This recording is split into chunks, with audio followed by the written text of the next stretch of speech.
Hello, in this video I'm going to show you how you can easily pair your Black Shark Lucifer T2 with any MacBook.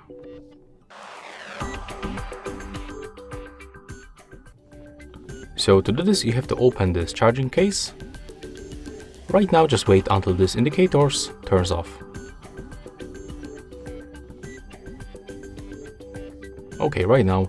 So next we have to open this charging case. Remove both earbuds from the charging case. And right now just take a look for the indicators. As you can see, they are blinking.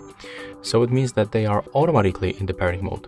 So the next step, put them close to your MacBook and move smoothly to the system settings.